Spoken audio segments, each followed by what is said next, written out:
tarde, boa noite, quarenteners do meu Brasil. Tá no ar mais um Pauta de Disparada, o programa semanal do Portal Disparada sobre política, economia, cultura e outras cositas más. Disparando as pautas, estão comigo os editores mais esbeltos do nacionalismo tupiniquim. Meu amigo Ricardo Begosso, boa tarde. Fala aí, Renatão, boa tarde, Bia. Vamos lá. Minha amiga Beatriz Narita, aquele abraço, boa tarde, como é que está? Boa tarde, Rê, boa tarde, Rica. Um oi aí pro pessoal que tá assistindo a gente de casa. Bora lá. Bora lá. Nosso assunto não podia ser outro, a gente começa falando da crise do Brasil. Nosso presidente teve uma semana turbulada, inclusive, não sei se vocês estão percebendo, só fugir um pouquinho da pauta, o cara tá meio destruído, né, gente? Ele tá com uma carinha de que, nossa senhora, meu, ele envelheceu uns 20 anos, né, cara? Vocês acompanham esses vídeos que ele faz das saídas do palácio quando ele vai trabalhar de manhã? Ele tá sempre muito destruído, assim. Às vezes tem cara de que ele tá sob efeito de drogas pesadas. É muito bizarro. Tá batido, acho que não tá dormindo. Tá batidíssimo.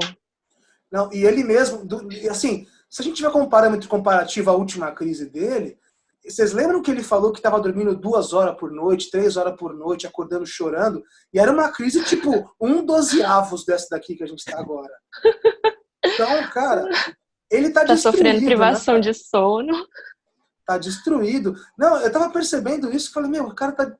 Eu olhei, tava vendo ele ontem, nesse horário que a Bia tava falando, nessa saidinha dele, que ele sai para ficar falando ali no cercadinho com os jornalistas, com os apoiadores dele. Eu falei, meu, esse cara, ele tá com problema de pele, sabe?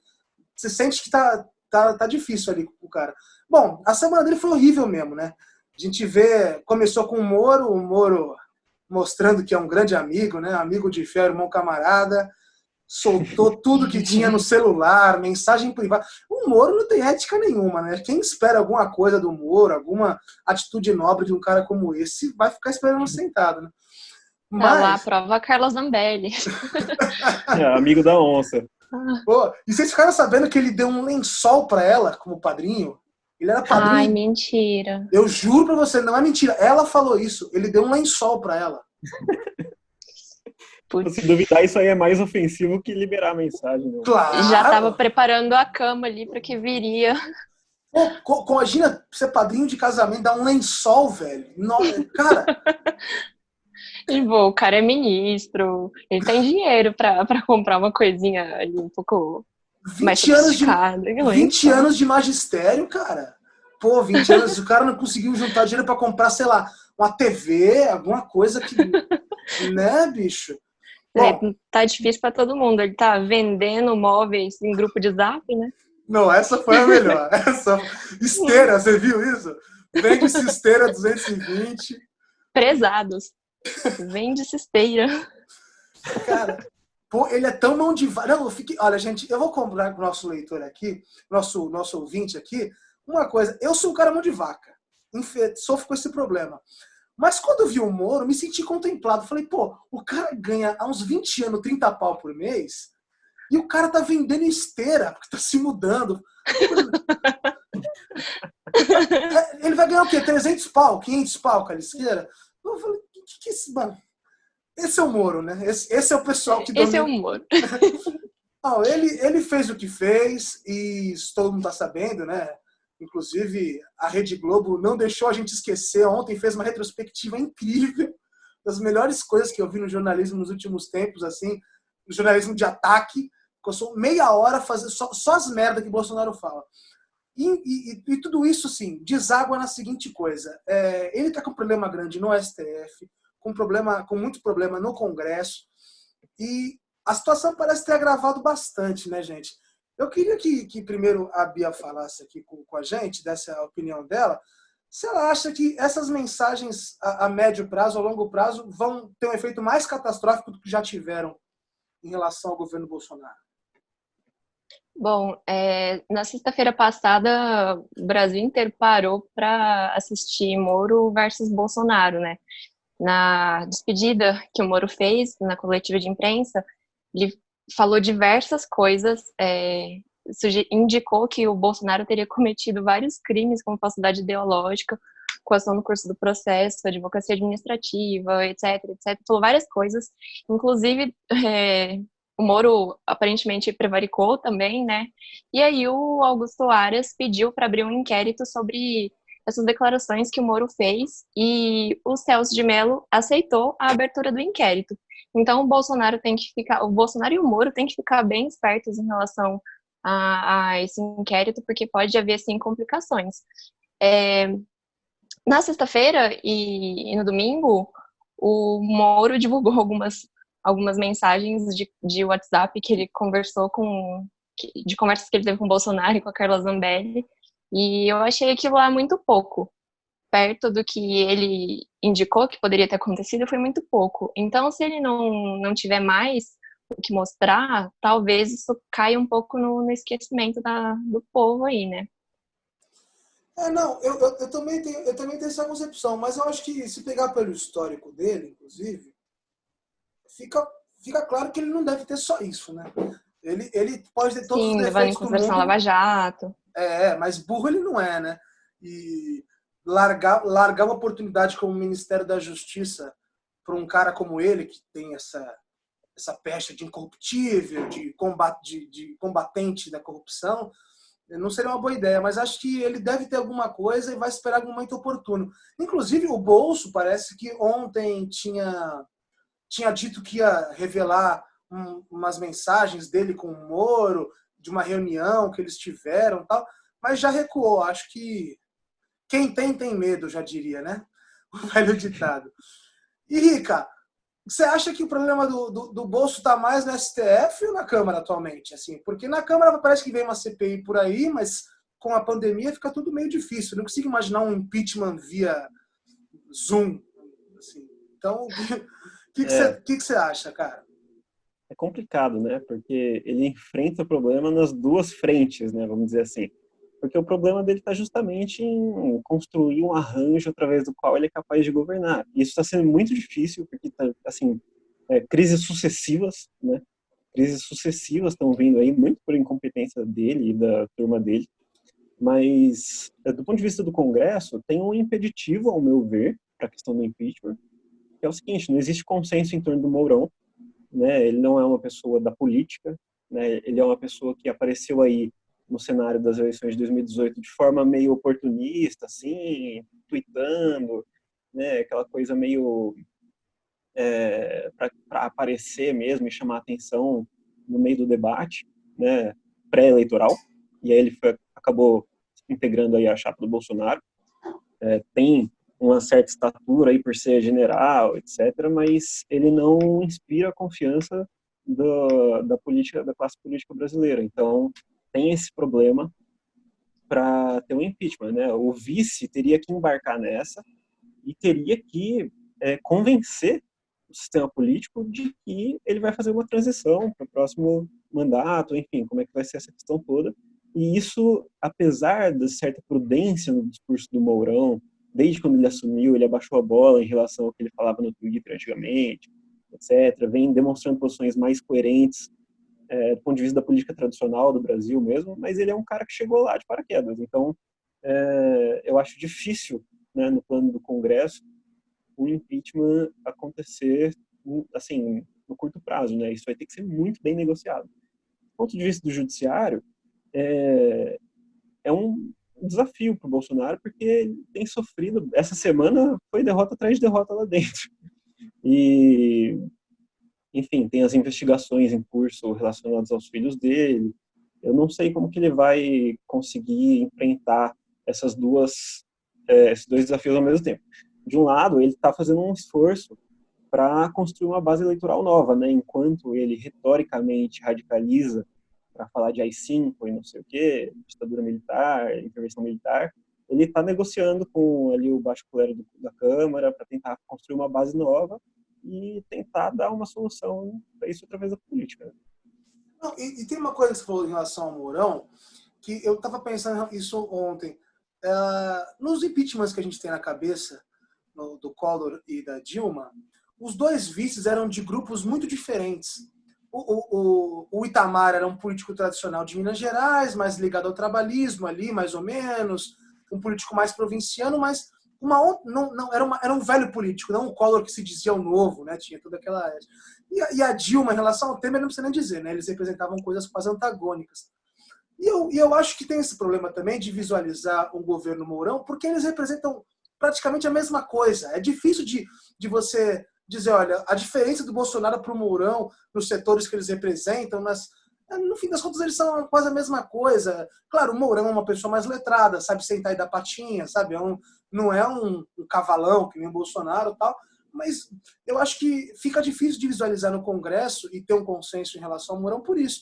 Porque acho que a figura dele é muito associada ao Bolsonaro. As bases do bolsonarismo, ele faz parte daquilo ali tudo.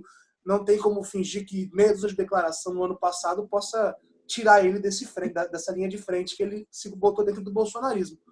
E uma outra coisa que a gente sempre trata no Disparada, e até uma coisa muito, muito doida que aconteceu ontem, ou anteontem, agora não estou lembrando, que foi a liminar do Alexandre de Moraes, que impediu a posse do novo diretor da Polícia Federal, o Ramage. Alexandre Ramage, não é o nome dele? Ramagem, é. Sabe que eu tenho a dificuldade do Bolsonaro de falar o nome dele, né? Eu também não consigo. E é um nome fácil pra caramba, mas paciência. E é o seguinte, a gente aqui no Disparada, a gente sempre costuma ser um pouco reticente com esse tipo de intervenção do Poder Judiciário. Então eu queria ouvir de vocês dois, em relação a esse tema, o que vocês pensam em relação a esse tipo de intervenção do Poder Judiciário no Poder Executivo e que tipo de precedente isso abre, sabe? Então, eu queria começar com a Bia e depois o Rica. Bom, nós tivemos, no caso da Dilma, quando ela tentou nomear o Lula para a Casa Civil, houve ali uma tentativa do Judiciário de interferir na decisão, e a gente sabe onde que isso termina, né? Porque não é competência do Judiciário, é uma decisão da Presidência da República poder nomear. Nesse caso, o Bolsonaro está certo, né? Ele pode nomear o superintendente da Polícia Federal e não é o Judiciário quem vai dizer ou não. Acontece que houve essa interferência porque há o escândalo envolvendo os filhos do Bolsonaro, né? Que aparentemente vai chegar, já tem ali material nas mãos da polícia, por isso que o Bolsonaro gostaria de ter alguém perto da família para poder ficar ali. Mas eu não vejo com bons olhos. E eu acho muito, muito negligente, assim, por parte da esquerda comemorar esse tipo de atitude, sendo que nós já sofremos no passado, um passado recentíssimo com isso também, né? Não, justamente isso, Bia, concordo plenamente com você, passando a palavra para o Rica, só pontuar que a gente aqui no Disparada deve ter, assim, mais de centena de textos criticando o Poder Judiciário por se intrometer, assim. Tem até uma piada que a gente rola muito no nosso grupo da redação, que é do Ministério Público, do Poder Judiciário, que se intromete em tudo nas cidades pequenas do Brasil e que acabam prejudicando as políticas públicas e o dia a dia. Ô, Rica, o que você acha disso aí? Então, só para completar uma coisa que a gente estava falando antes, bem rapidinho, que a gente comentou do Mourão, né?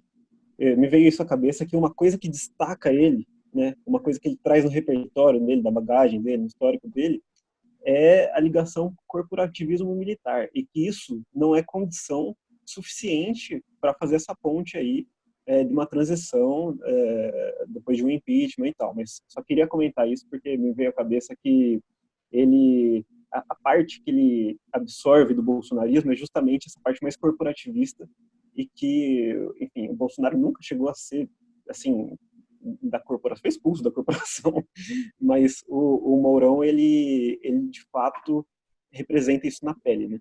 Agora, sobre essa questão do judiciário, só para já passando aí, porque você acabou de perguntar, Renato, a gente tem realmente muitos textos no site comentando essa questão do judiciário, né? Esse debate entre política e antipolítica, e como que isso se insere na política brasileira, ao meu ver? É mais um exemplo de corporativismo, né? A gente tem uma corporação que tenta assumir o protagonismo do processo decisório da política brasileira, né? E agora, do ponto de vista do que está acontecendo, né, da Polícia Federal, com a intervenção do Bolsonaro, a demissão do Moro, tudo isso, ao meu ver, de fato, é competência do presidente da República nomear o diretor da Polícia Federal. Só que, como a gente tem dito repetidamente no site, o mais importante é que essas decisões elas se deem realmente na esfera da política, né?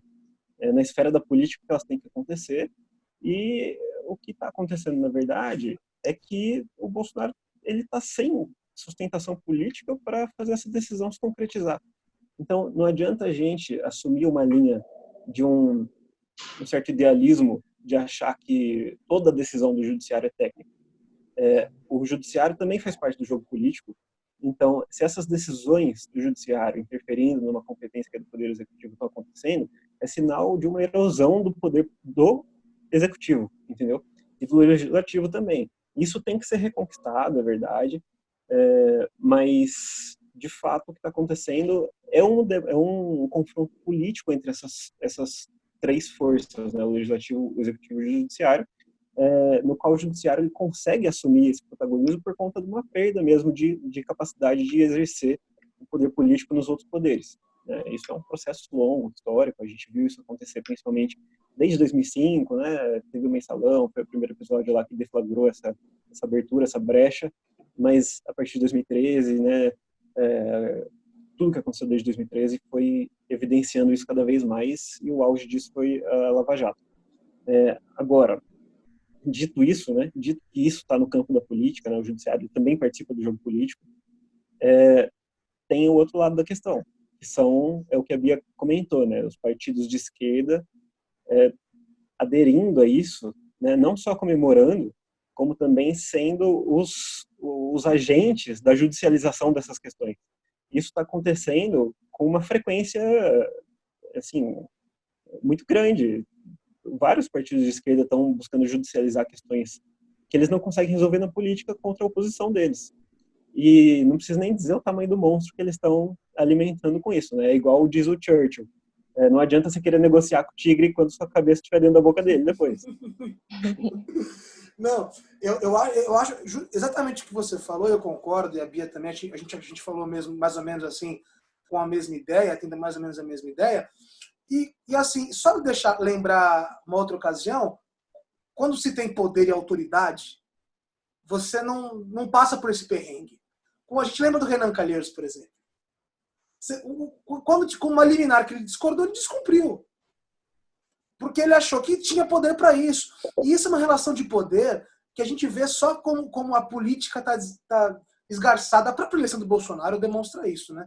Mas como isso chegou a um ponto tão grande que um presidente não pode nomear um ministro mais. E aqui ninguém está discutindo, um diretor da PF mais. E nem ministro, né? Porque já com a Cristiane Brasil, do Temer, também foi a mesma coisa. A filha do Bob Jeff. Então, assim, eu acho que isso demonstra que o desafio que nós vamos ter para reconstruir esse país passa justamente por diminuir, abaixar a bola um pouco do poder judiciário e tirar esse vácuo do poder que eles ocuparam. Ocupar novamente esse lugar no poder quer dizer, olha, daqui para trás, meu amigo. Botar uma linha daqui para trás, porque o judiciário, se deixar hoje em dia, está dando nome em rua até. Então, é uma coisa muito perigosa. É o que você falou, é o que vocês falaram brilhantemente. Tem que tomar muito cuidado com isso. Ver a esquerda encapando esse tipo de coisa é um problema. Mas, coceira. Eu não vou nem... Mas assim, a esquerda tem medo de deputado hoje em dia, então eu até entendo tentar fazer alguma coisa via isso, porque a gente está numa situação tão ruim que a esquerda não é nem convidada para debater os grandes assuntos do Brasil, né? Então, deixaram chegar nesse nível, né? Mas assim, falando do Mourão que a gente estava falando, o Mourão deu uma declaração interessante em relação à Embraer, que é o nosso segundo tema do pauta dessa semana.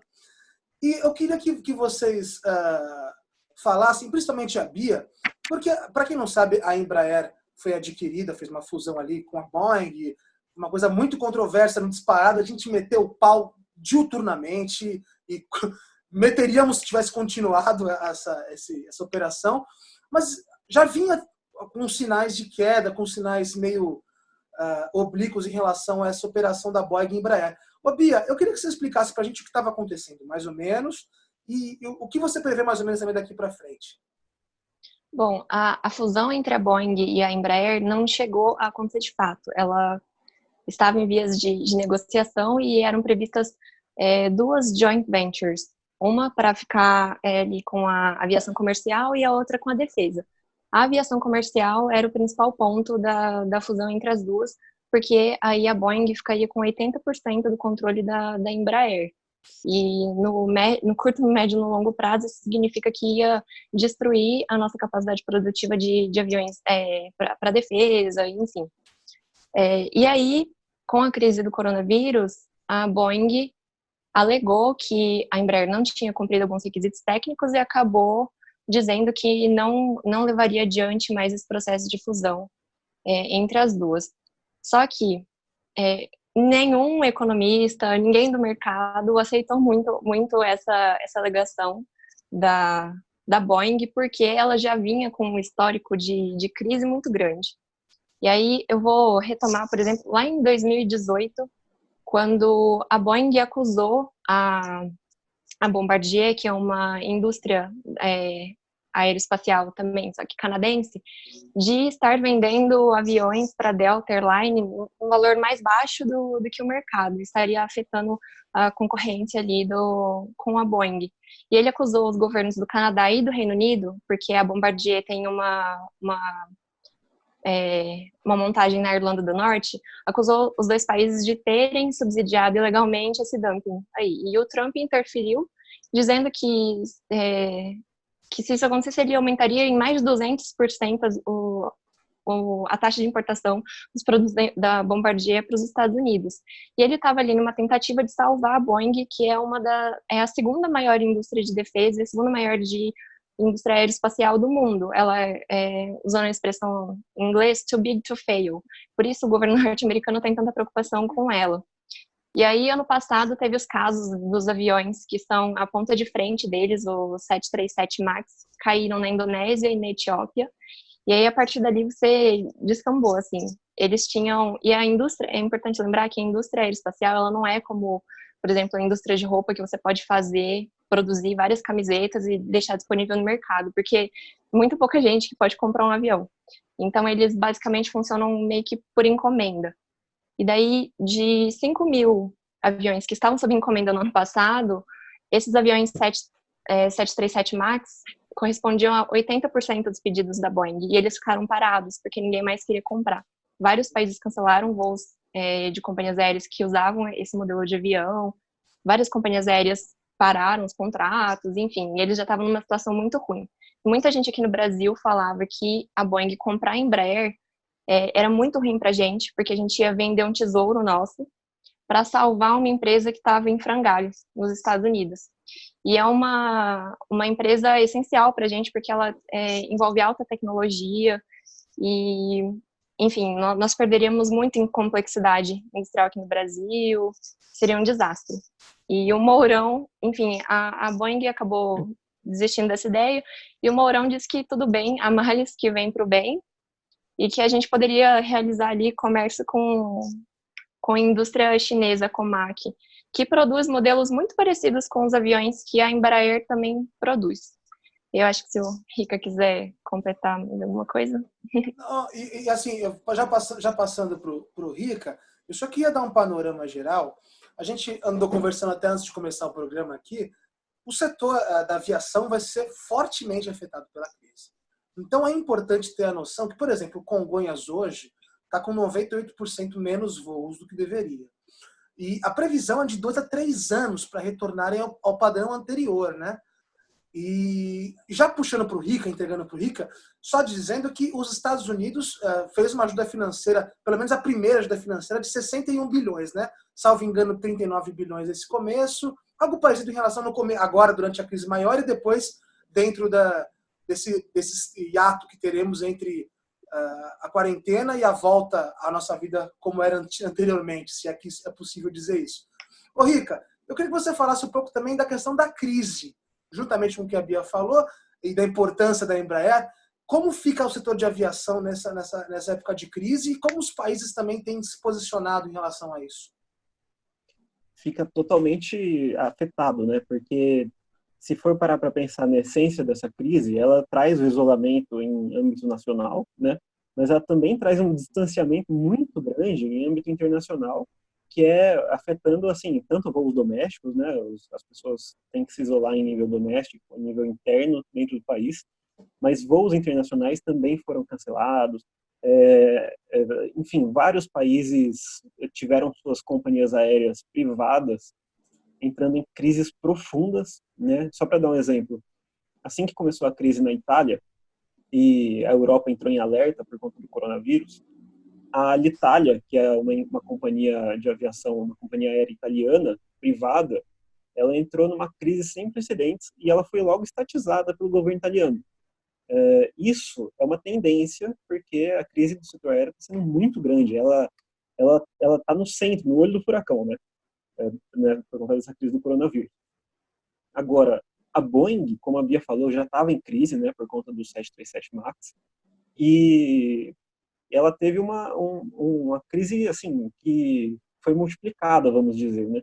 O prejuízo que ela teve no primeiro trimestre esse ano foi mais de 600 milhões de dólares. Então, ficou absolutamente inviável, né, esse acordo aí, essa aquisição dos 80% da linha de aviação comercial que ela queria ter com a Embraer, né? Então, a Embraer ficaria com 20%, a Boeing teria os outros 80% dessa linha de aviação comercial, e ficou inviável o pagamento dessa quantia, que era de 4,2 bilhões de dólares, né, que a Boeing deveria fazer. Agora, em termos da crise, do tamanho da crise da Embraer, como é que fica, né? Porque ela tinha essa promessa de receber esses 4,2 bilhões e ajudar a manter também tanto os 20% que sobrariam, né, da linha de aviação comercial, quanto a Embraer Defesa e Segurança, que é a parte militar da empresa, também produz aeronaves sofisticadíssimas, né, o C-390 Millennium, né, que é um cargueiro que é muito procurado hoje em dia, mas também esse dinheiro ajudaria a manter esse restante da Embraer. Seria estratégico, né?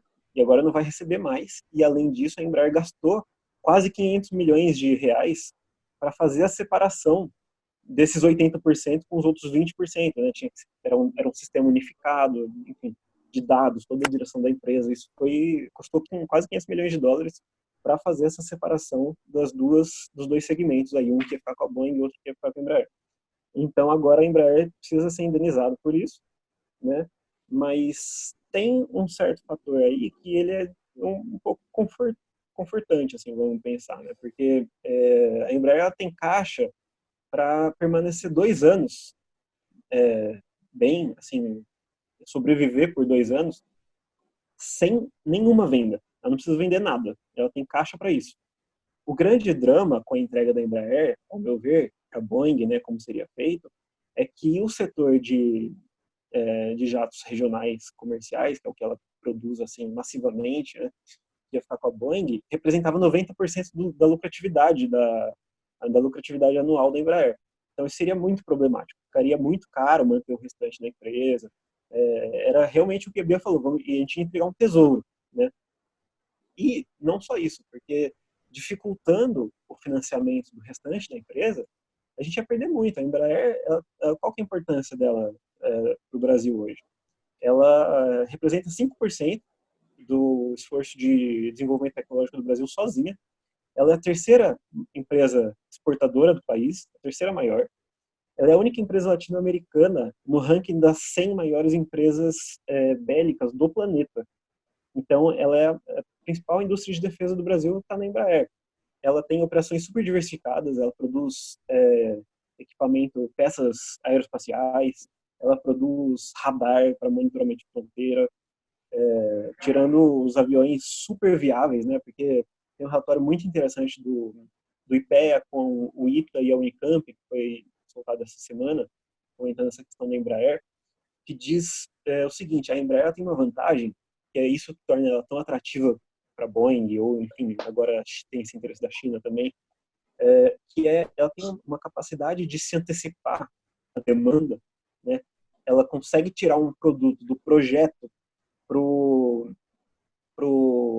para, enfim, tornar ele um produto real mesmo, um material concreto, saindo da fábrica, com uma velocidade, assim, admirável, e também prever que tipo de demanda que vai surgir no futuro para o mercado aeroespacial. Então, ela consegue produzir modelos que se adequam mais à demanda. Ela tem muito sucesso nisso, né? 23% da aviação comercial do mundo pertence à Embraer. Isso é muita coisa, é muita coisa. E esse é o objetivo que a China pretende ter com a Comac, que é a empresa dela, que é uma empresa estatal, que na verdade é como se fosse um consórcio de várias empresas aeroespaciais que tinham na China antes, bem menores. Ela foi lá e juntou todo mundo sob comando do Estado. E a Comac, ela pretende ter também esses 21% do segmento de aviação comercial, principalmente na Ásia. Mas ela não teve muito sucesso, tem desafios de engenharia que ela não conseguiu superar até hoje. O avião mais viável dela comercial, que é mais ou menos nos moldes da Embraer, como a Bia comentou, né, que ela tem uma inserção no mercado muito parecida com a Embraer, ela ainda não, só teve 30 aviões desses produzidos, que é o RJ-21, se eu não me engano.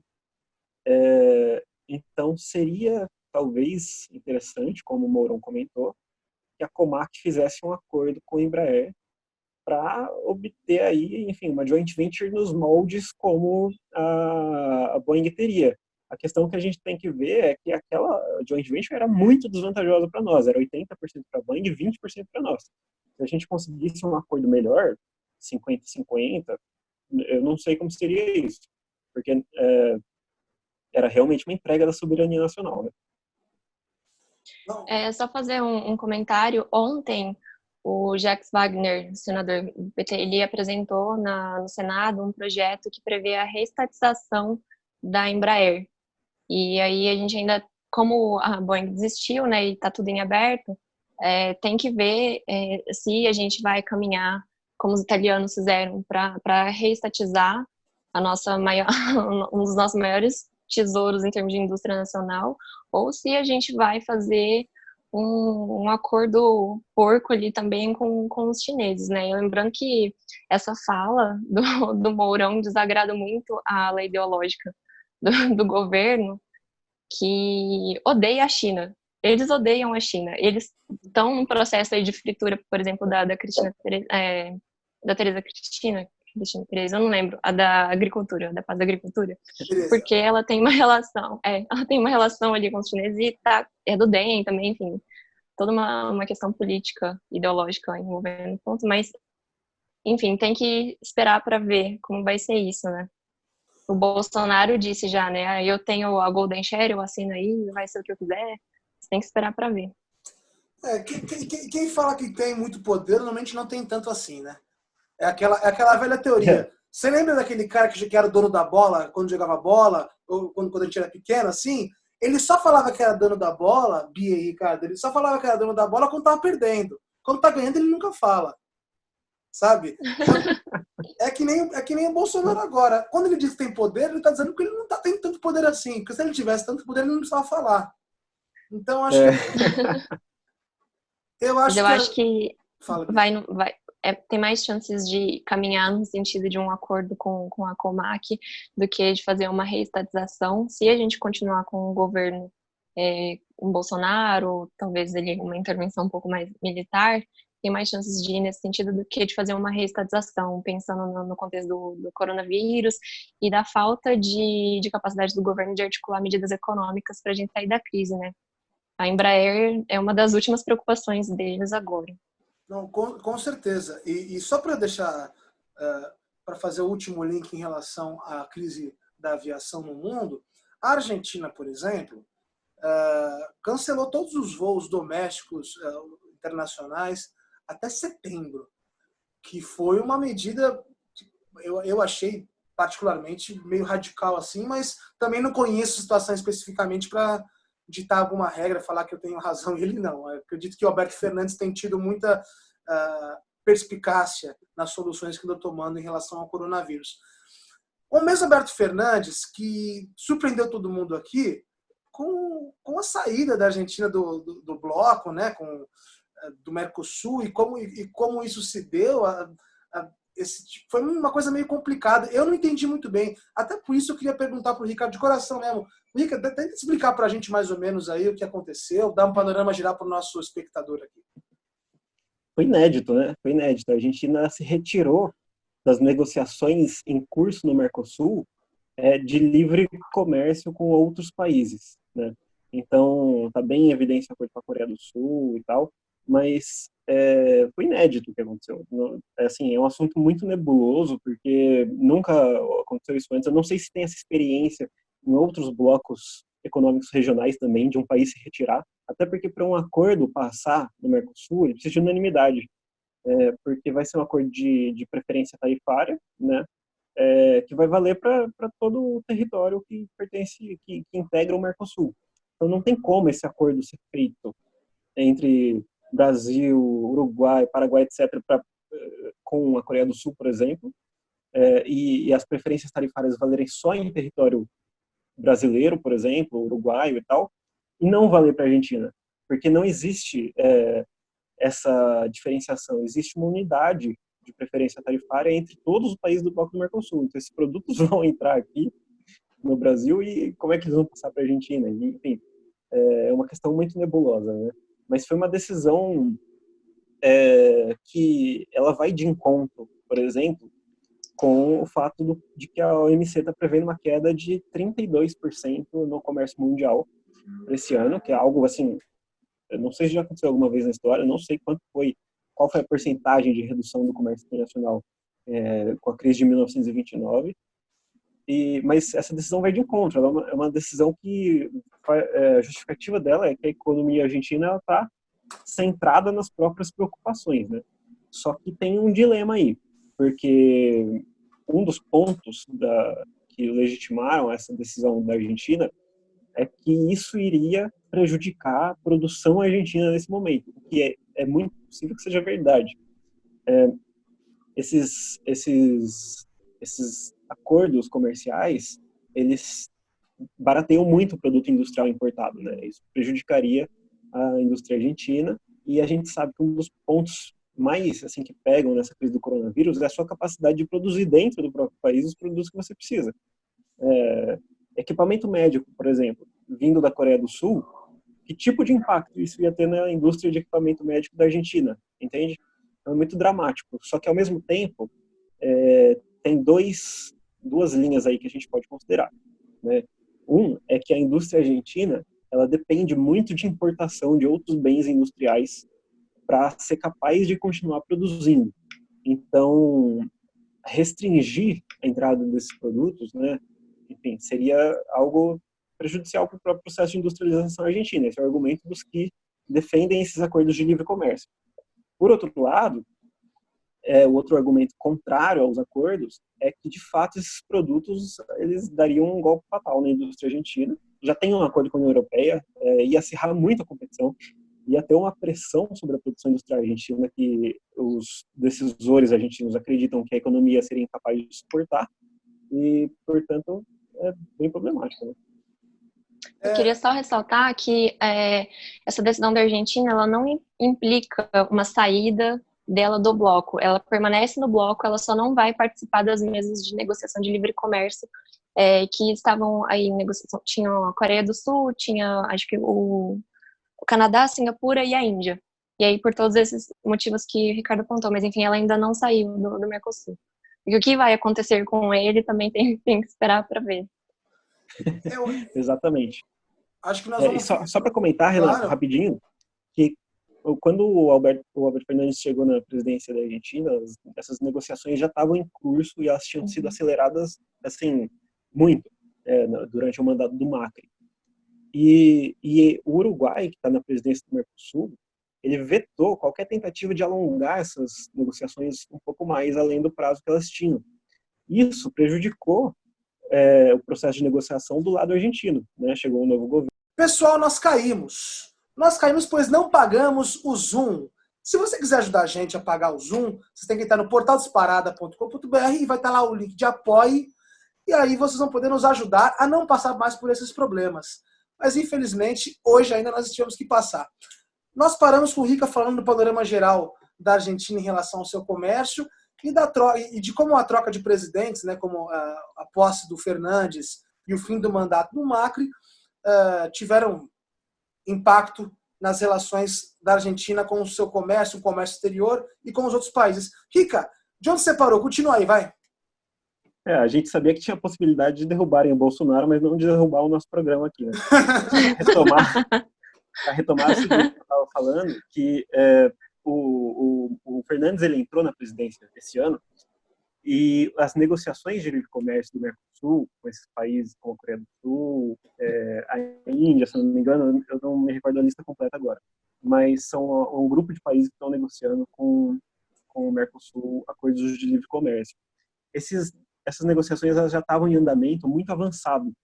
Grande parte delas tinha sido feito no governo Macri, mas a troca de governo na Argentina mudou a agenda econômica e as prioridades econômicas que foram decididas democraticamente. Então, era o mínimo que o bloco podia fazer, dar um tempo para o novo governo argentino revisar essas negociações, os termos de como essa liberalização ia se dar, porque a prioridade da agenda argentina agora é outra.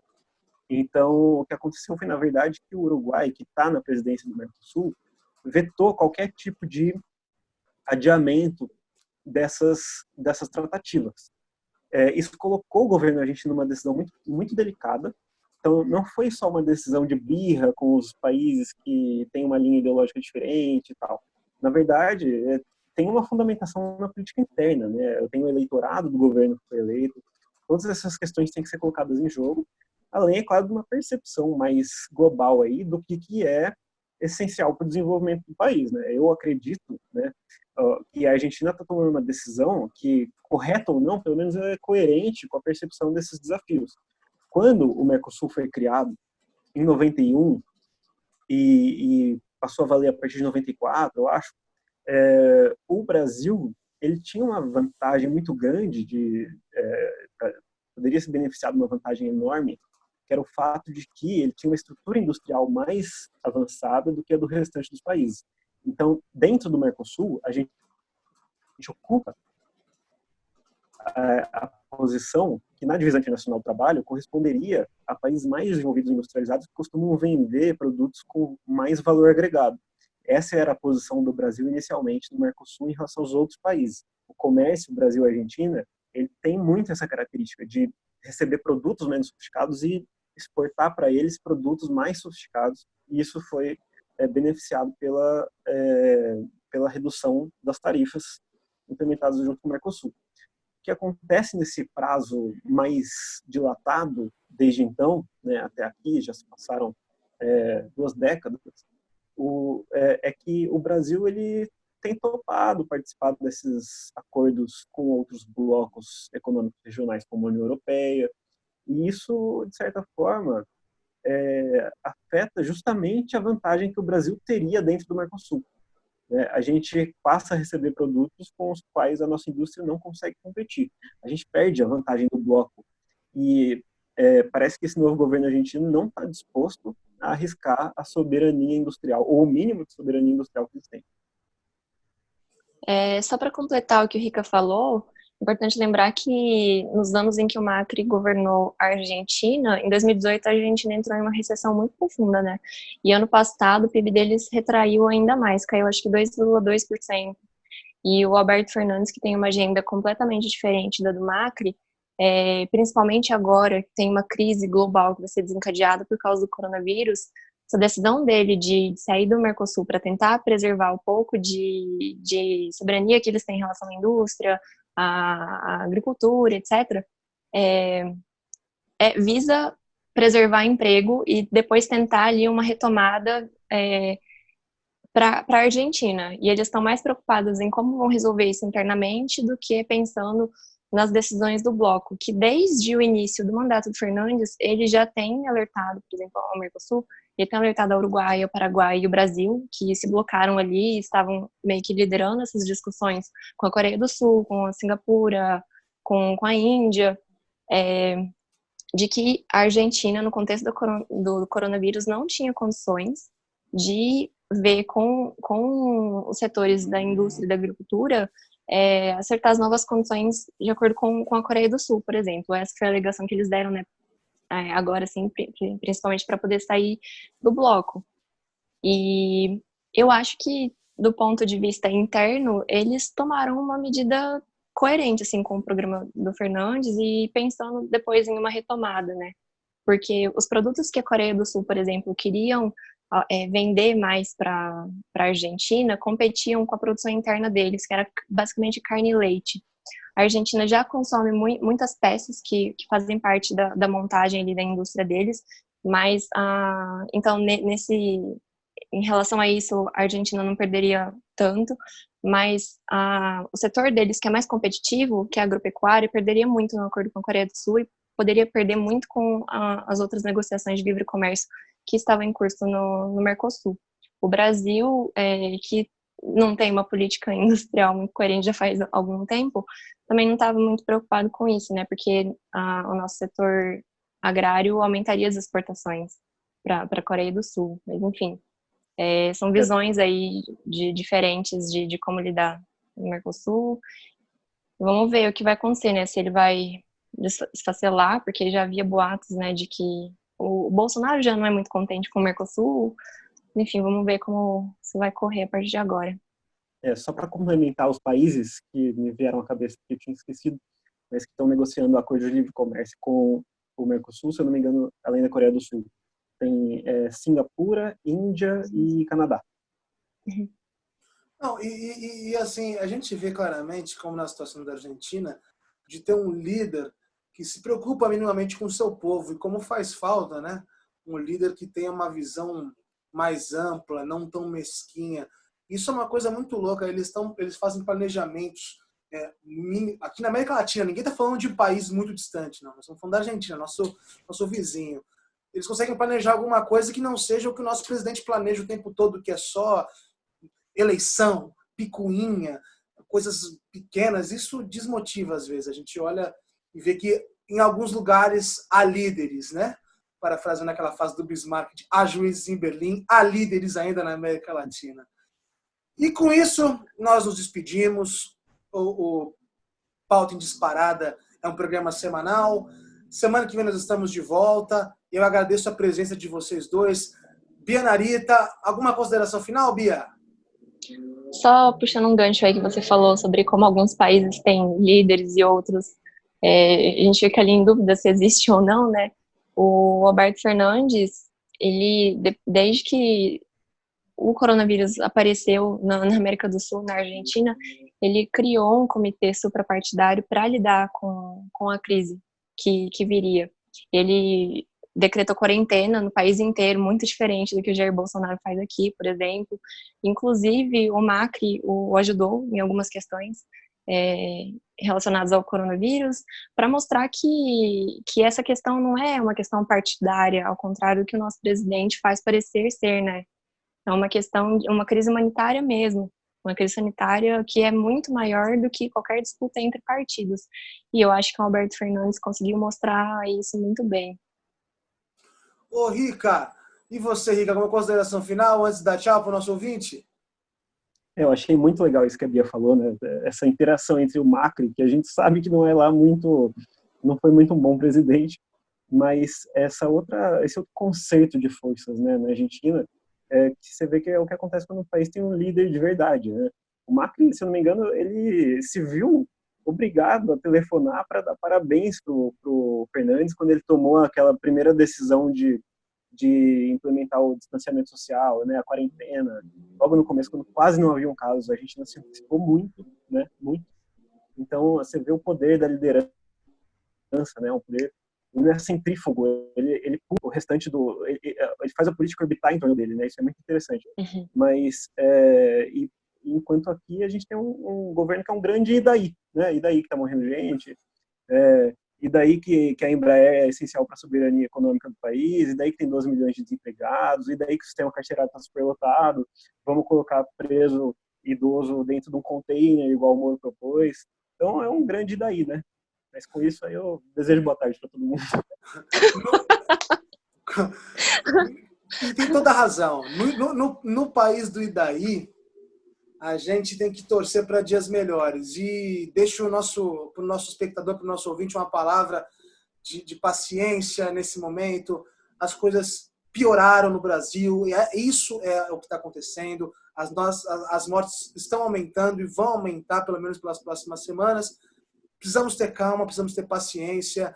e o Portal Disparada vai tentar descomplicar todos os assuntos diuturnamente para vocês. Nos assistam, curtam, compartilhem, leiam nossos textos. Eu deixo vocês. Forte abraço, Bia. Forte abraço, Rica. Uma boa tarde. Valeu, Renatão. Até Valeu, semana Bia. que vem. Au revoir, meus amigos. Tchau, tchau.